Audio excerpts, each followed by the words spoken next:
Welcome back to the Welsh History Podcast. This is what I would call a bonus episode. I'm not going to call this one of our main episodes because this is more or less for everyone who is going through, like I am, having to work from home.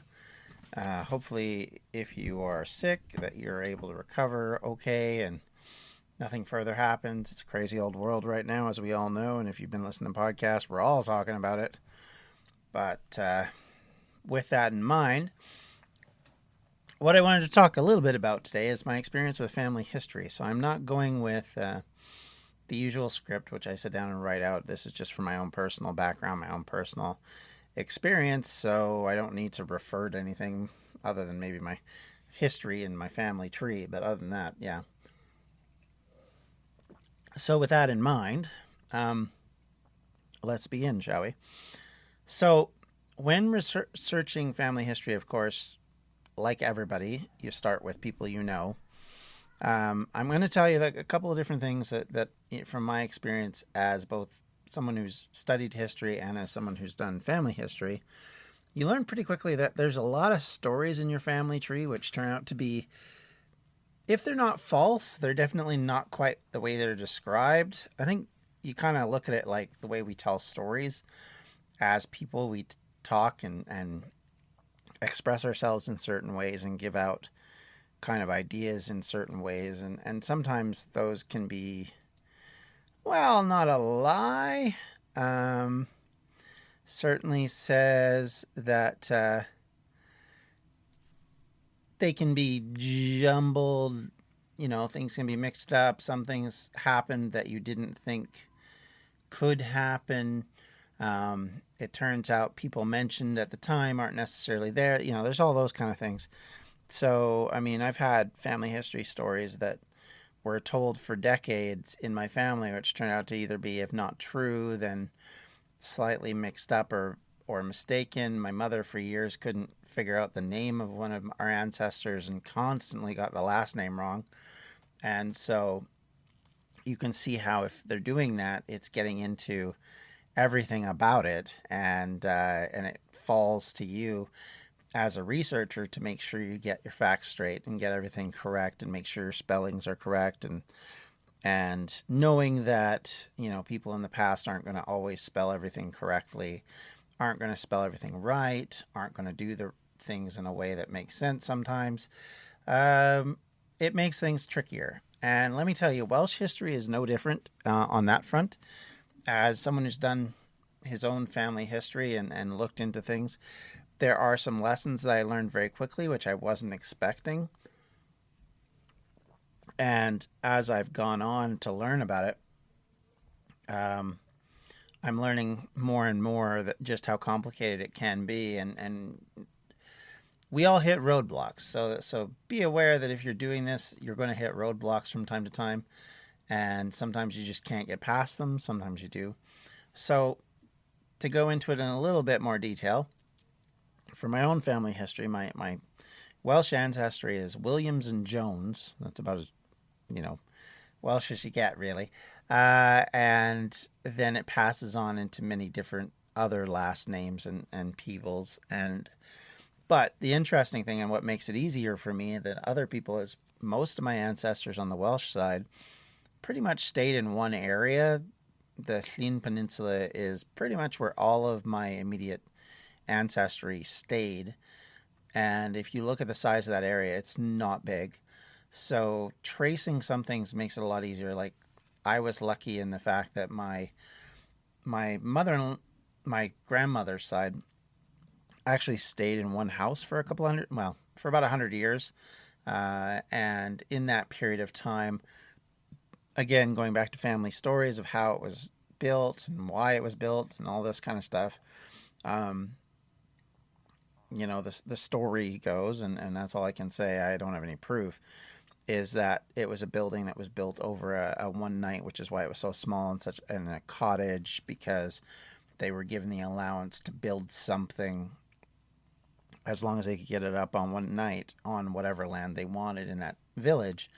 And so they built this little tiny cottage, and having been to it and seen it, it is a very small cottage. It is. I couldn't imagine raising like 3 or 4 or 5 kids there. Just, never mind some of not as common in my family, but I know some families, like on my mom's side, for example, they had like 10 kids. So trying to fit them all into that little tiny space would have just driven you crazy. And of course, in history, in this time period, you didn't necessarily have walls to separate you from your family, so everything is experienced together. So there's that, partially for heating purposes and all of that kind of stuff. So there's reasons for it, but nonetheless,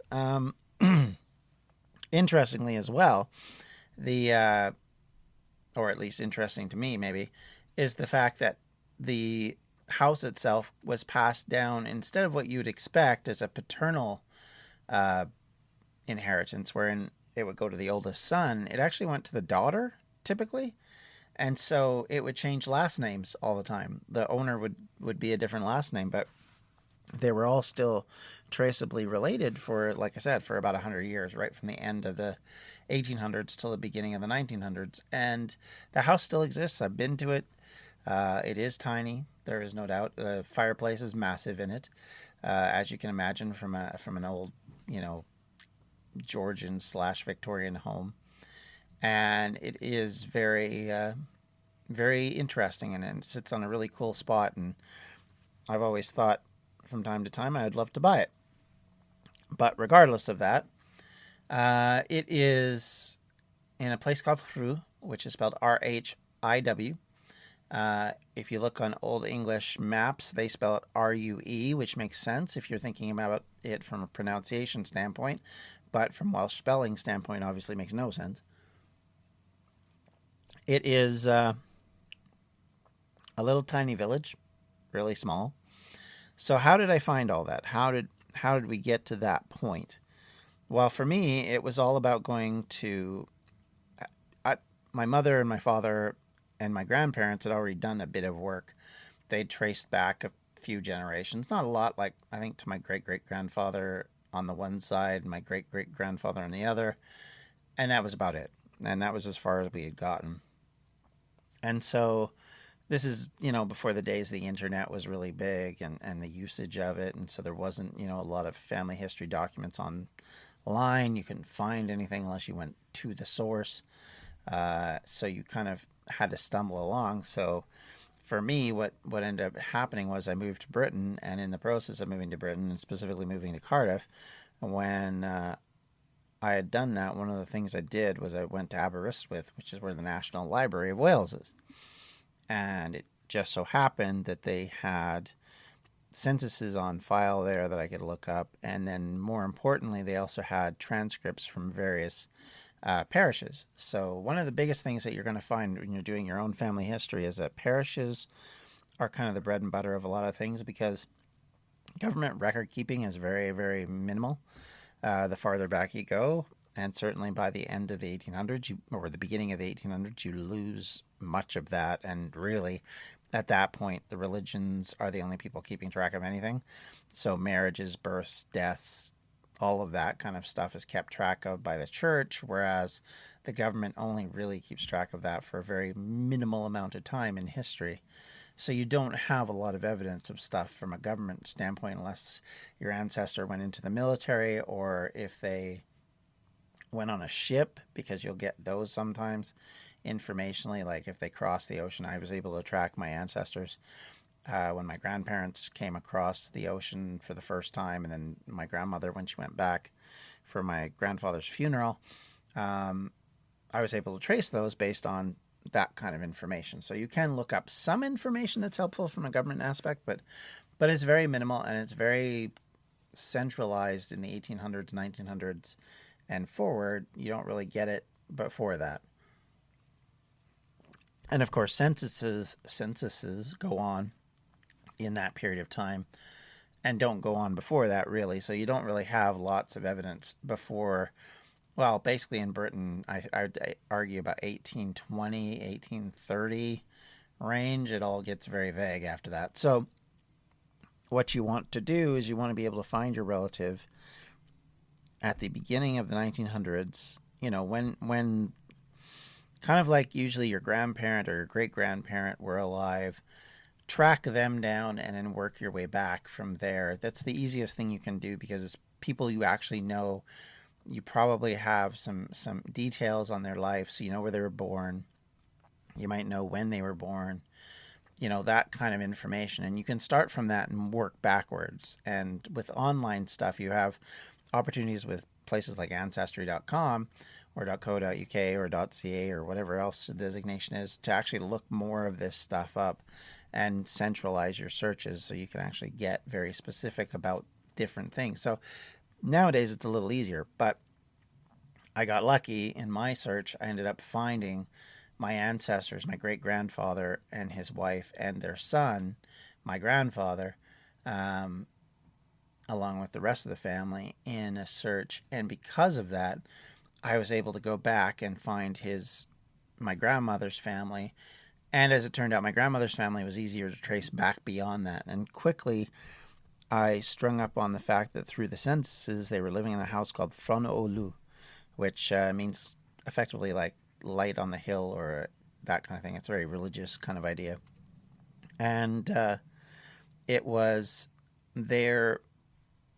that little cottage that I'd found. It was named as Fron Olu.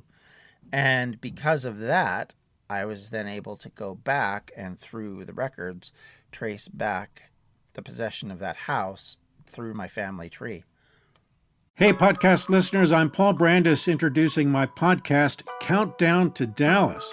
It's a fascinating, in-depth look at the seemingly unconnected events that led to the assassination of President John F. Kennedy. It's based on my book of the same title. In that book and in this podcast, I go all the way back to 1939, when Lee Harvey Oswald was born into a troubled and dysfunctional family. I'll follow his transient and often violent teenage years and young adulthood, painting a fuller picture of the man who would later become Kennedy's killer. I also take a look at events unfolding in that era like Cuba and Vietnam, and I'll unpack the conspiracy theories too, not one of which has ever been conclusively proven. Subscribe to Countdown to Dallas at evergreenpodcasts.com or your favorite listening app, October 31st. History is complicated. The story of human progress is long, messy, and riddled with controversies big and small. On Conflicted, we dive headfirst into history's most infamous events and contentious figures. We try and untangle the good from the bad, the fact from the fiction, and the monsters from the misunderstood. Was Genghis Khan a murderous butcher or a civic pioneer? Did the Allied powers go too far in firebombing the German city of Dresden at the twilight of World War II? And how did the Marquis de Sade acquire such a sinister reputation? And was any of it true? These are just a few of the tough questions we wrestle with and investigate on Conflicted. So if you love history or just enjoy a good story, please join me, your host, Zach Cornwell, for a fascinating new topic each and every month. Conflicted, a history podcast, is available on Spotify, Apple, or wherever else you get your podcasts. I hope to see you soon.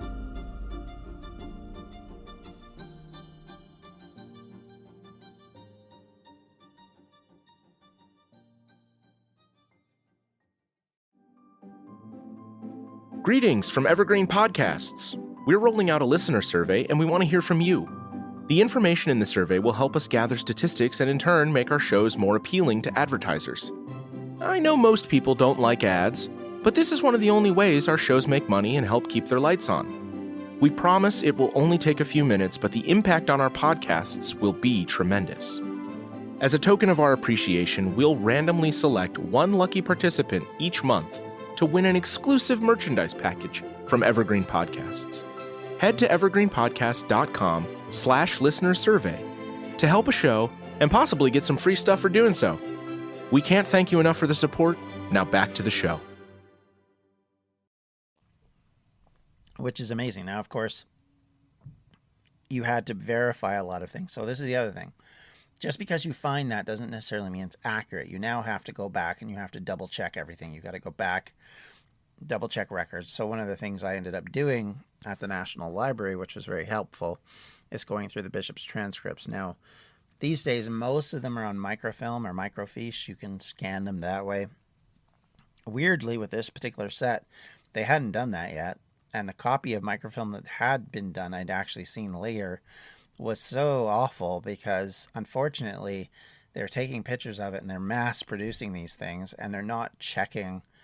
This is before the days of digital film, so you can't go back and look and say, okay, that picture looks right, this picture looks wrong. They just did massive shots of each thing, took it, developed it, and then didn't care. And a lot of it you can't even read because it's so faded. And so what immediately comes clear is that the ink and that is fading on the document. Things are brown to light brown, and sometimes they can go a really weird sort of silvery shade. So then that makes it impossible to read on a photo, a microfilm photo. And so a lot of that work really just gets destroyed in that process. And you really need someone to go in with a digital camera and take pictures. I ended up going back and taking probably about 50 years worth of digital photos of those transcripts number of years later, decade later, trying to get the information I needed for that, because I wanted to be able to at least have something and be able to take it home and go look at things at home. Whereas you don't get loads and loads of time to do this otherwise. So with that in mind, that's what I spent time doing. And as I said, because you also have to check censuses and other records to make sure you've got the accurate person, because of course, especially in Wales, you're going to have common names. William Jones is going to exist in a lot of places. For example, that's one of my ancestors, and actually a couple of maybe even three of my ancestors. And Williams, there's going to be loads of Williamses kicking around too.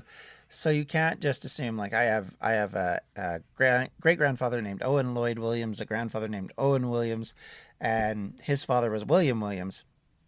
Those are not uncommon, needless to say.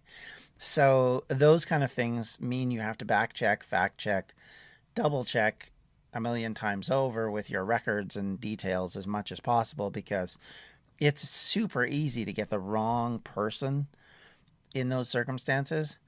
And I think that's something I'm always cognizant of, is that you need to double check. And it's very similar with history. You can't assume one source is perfectly going to be accurate. There's going to be problems. You always want to double check and fact check those kind of things. So for me, that's something I always look at and I always think about. So when I'm doing it, I will try, and I'm better at it at times than others, as you would know. From experience, it's very difficult to identify, and there's been times where I've been absolutely stumped. I'm like, I think this person's the right person, but I don't know, because the information is so vague. Like sometimes you'll get a name, you might get a year, but you don't got a place, or you do have a place but not the year, and now you're looking with that kind of information, and now it's really complicated. And so it takes a lot of time and effort, and realistically you could still be wrong, but you make the best of what you got. So here's some specifics to Welsh history I will say that are key. Like I said, if you need to get a hold of stuff and you can't get it online, the Welsh National Library is great. It does have a lot of the records to hand. Touching the records is unbelievable. I was flabbergasted when they brought out a shoebox with all these documents in. I had to flip through them. And I was just like, oh, okay. So I'm picking through 200, 300, 400-year-old documents, stumbling my way through. Also, so some fun aspects you run into with Welsh history Welsh family history that you might not run into with others. I can't say that for sure. I just know from my own experience. Last names are a bit vague. They can be sort of like, I've got ancestors where there were one last name on one person, a different last name on their child, and a different last name on the succeeding child. And it's all down to the fact that last names or surnames as we have them today weren't considered terribly important, because you were still using patronymics a lot of times. And when you're using a patronymic, the so and so son of so and so, or so and so daughter of so and so, you don't look at surnames as being critical or important or specifically necessary. And especially in poorer parts of Wales going into at least the 1800s, that was not a big deal. And most people didn't care. It was the English that cared, and it was the English that kind of enforced that idea upon people, where eventually everybody ended up with a surname. It's also the reason why surnames are so common in Wales, because effectively, when the enforcement starts to happen, a lot of popular names are out there that just suddenly become the last name of, your dad was William, or your dad was John, or your dad was Evan. So they're very anglicized names, but all of a sudden they're your Welsh last name. And of course, in some cases that meant things like son of, which is ap in Welsh, or ab sometimes, can get merged with your name. So you end up with, like, maybe your last name was Rees, but now it's Price in Canada or America or Britain, because it was actually son of Rees or priest. You have things like Richard, same sort of idea. That's where you get things like Pritchard. So all of that kind of stuff happens there. And in some cases, worse yet for family historians, because of this last name vagrancy, what will happen is suddenly you'll have an ancestor that doesn't have a last name that matches anybody you know on your list. And the reason for this is because sometimes last names were given by they would get the grandparents' last name, they would be given the father's last name, the mother's last name, or more particularly interesting, they would be given a godparent's last name. So you could have a kid that doesn't have any last name that relates to anybody else because of this. Because of course you're not going to know who the godparent is, because unless it's on a record somewhere, you have no concept of that. But all of a sudden you've got this Angharad Jones, who's daughter of Mary and John, Richards, who, what? So now you're just left confused. And so that's kind of the stuff that'll happen and kind of leave you wondering what's going on. And so be aware that can happen. And if you understand that, it makes things a little easier. The other little issues that you run into, a little, not so little, is that obviously, unlike in North America, for example, where we have numeraled houses, they have named houses. Britain is filled with named houses. That was very common. I mean, you didn't number your house. It was whatever designated name you gave it. So you might find, like, I had one ancestor who his place of birth was actually his address on the sheet that I had, but I had no way of knowing that until much later, and got very confused by that, because it was great, because once you knew that, you knew exactly where this gentleman was born, and the fact that he was born in a pub/hotel becomes very obvious once you know that. But until you know that those names of places can also, instead of just refer to the town, can also refer to the name of the building, it does get a little confusing, a little mixed up. And of course, if you're not au fait with Welsh spellings, that can throw you off, because of course they'll put spellings in there that you're not familiar with and you don't understand, or you don't know where the breaks are, because normally there's a break between here and here and here, but you don't realize that because you just seen it as this gibberish on a page.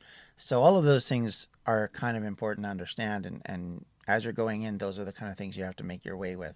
The other thing that family history, I think a lot of family historians struggle with, is handwriting, because of course, as you deal with handwriting, if you can't piece out what's being written, it can get tricky, especially the older and farther back they go. I noticed this with the Bishop transcripts specifically, because they start out very clean, very tabular, and then as time goes on, they become paragraphs of information, and then they become no paragraphs. So it's just one big long run-on sentence for 2-3 pages. So those are the kind of things you have to be aware of. That's the kind of stuff you have to understand. all of that stuff is important. So keep that in mind. With all of that said, it's a lot of fun. I found it really fascinating and interesting. If you're interested in history, certainly family history is an important part to go into, because your understanding of your ancestors will inform you of your history, which nobody else can do. 99.9% of us don't have some famous relative who's going to be easily found in all this information. Most of us have a bunch of farmers and fishermen and miners in our lives who are significant to us, but didn't leave loads of marks. Maybe couldn't write even. Were, just simple people living simple lives. And there's nothing absolutely wrong with that, because we're all simple people living simple lives. But the reality of it is, it does mean that you have this unique experience of learning about them and learning who they are and learning what their role is. And I learned so much about one of my ancestors because he worked in one of the only mines in the area. And so I had to look up this mine and found out that, yeah, it's still there. They don't mine in it anymore, but you can actually go spelunking in it. And it is still existing in that respect. It's still there in a way. You're not going to go back and suddenly find Julius Caesar's an ancestor, but you might find people who had interesting lives, who led interesting lives in their past that like I said, you get to honor because you're maybe the only one who ever does. And let me tell you, if you have somebody who's done that for you, the value of that as a historian is immense. And do family historians get things right? No, they do get things wrong. They do pick up family history stories that are patently false and repeat them ad infinitum because they don't know any better. And I'll be one to put my hand up and say I did that myself. But over time, as you get better and as you learn kind of how to discern what's good and useful and what isn't, I think there's a lot of value in that. And I think you end up very educated on all of these things, which for me, I think is the biggest and happiest part of it all. You end up with this passel of information that you didn't know, and you learn so much in that process that I think gives you an advantage later on, because when you're trying to do research for something else, you have this experience of, okay, well, if I do this and I go there and I look here and I know how to use the internet to my advantage to find what I need to find, a lot of things will become a lot easier and help in ways that you never thought. When I was at university, I took a course in library science. Never thought it'd be terribly important, other than, just as a course that I needed, because you had to take it. It was a mandatory course at school. And at university, what I didn't realize I was going to do there was I was going to learn a skill that actually helps me today in the work I do out, in my actual paid work. Because what it was all about was teaching you how to do research, how to look for things, how to find things on the internet, to be able to splice things down to find the details of a search and be able to cut out as much nonsense as possible to get to what you're looking for. And it's not something that it is something you need to learn. It's not a skill that just people go, oh, I know how to do this. No, you have to learn it and you have to be taught it. And in the process of that, it gives you a life skill that you can use in multiple ways ever after that. And I think it's a key one and a good one to do. And certainly I think we all can use in our daily lives when we're going through, dealing with people who are posting fake news and all of these other fun things that come along in our modern lifestyle. So certainly for me, it's been something of a very handy tool. But anyway, without continuing too much farther than that, I just wanted to kind of give you an overview of a little bit of the work you can do. I will say, as I repeat myself, but it's very rewarding. It can be very much a struggle. You can learn things you don't want to learn sometimes, and that can be hard to deal with for some people. Case in point, in my own family, on my father's side, my Welsh ancestors had an issue at the beginning of the 1900s where my great-great-grandfather ended up being killed in a bar fight. It was supposedly in a pub he owned, and because he died, and there's lots of rumor and innuendo as to what started the fight, which, again, this goes back to, is this history or is this just what the family thinks went on? And so because he died, my great-great-grandmother and her children all got put into the workhouses, which were very popular at that time. You hear about them. Actually, one of the more famous descriptions of them comes out of Charles Dickens' A Christmas Carol, because, of course, Ebenezer Scrooge says that they pay for the Union Workhouse and the poor should go there if they need help. And the comment back, of course, is many would rather die. Well, the reason for that is because that was a government-run workhouse. As you can imagine, in that era, they weren't necessarily the nicest places to be. And, of course, the perception was if you had to go there, you failed. And you are a bad parent. Your child has learned from a terrible person because you're poor. And so they would more or less take the children, if they could work, and send them off to apprentice at other people's houses, learn the Christian work ethic, and get them away from this bad influence, for lack of a better word. And that, I think, surprised me in a way I wasn't expecting, to read about this particular workhouse in a report by the House of Parliament that was done at the time period when my ancestors are in there, and seeing how much damage it did to the family relationship that they were in there, to the point where my grandfather never talked to his mother after they got out of there. So you understand what it does, but like I said, this is not something that, like, a war hero or something fantastic that people talk about for years and years and years. They're not going to put up a statue about this, but for your family history, it matters, and it influences life right to today. I can guarantee you that experience for my grandfather influenced his moving to Canada, and has a lot to do with why my family worked out the way it did. And it's important to know and understand that. So for me, that was a big clue into kind of how our family has grown over the years since then. So those are the kind of things that you can kind of get to grips with and understand. Like I said, there's good and there's bad points, and there's things about family history that's wonderful. And can it be a slog? Yeah, absolutely. Don't expect that it's going to just be wham, wham, I'm going to find out all this information really quick. No, it's going to take time and effort, and you're going to get stumped, and you're going to get frustrated, and you're going to sit there and wonder why you bothered.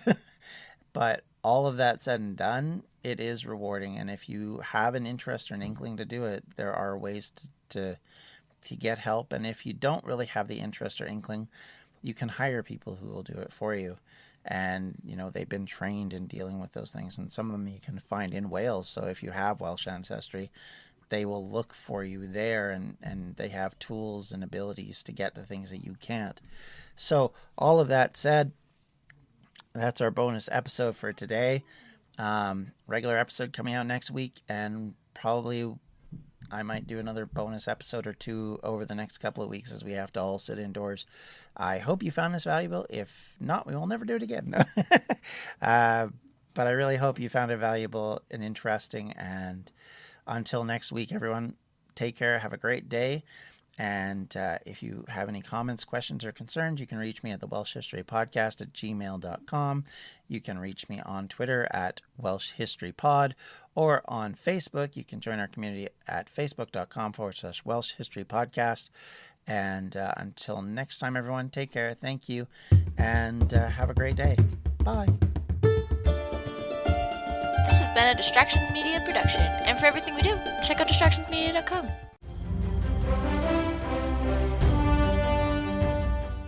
This is Peter. And this is Tom. We want to tell you guys a little bit about our podcast. Tom and I met in college, became best friends, and then teachers almost 20 years ago. Sometimes school just does not allow us to elaborate on the topics that we find interesting, like the real shark attacks that inspired the movie Jaws, or the real historical context to Indiana Jones artifacts. Where does cereal come from? Or are zombies real? Does Ben Franklin really deserve to be on a $100 bill? On our podcast, just like in our class, there are no stupid questions. Just two friends having a lighthearted conversation about history, pop culture, and the context of current events. Listen to History Teachers Talking Podcast from Evergreen Network, anywhere you get your podcasts.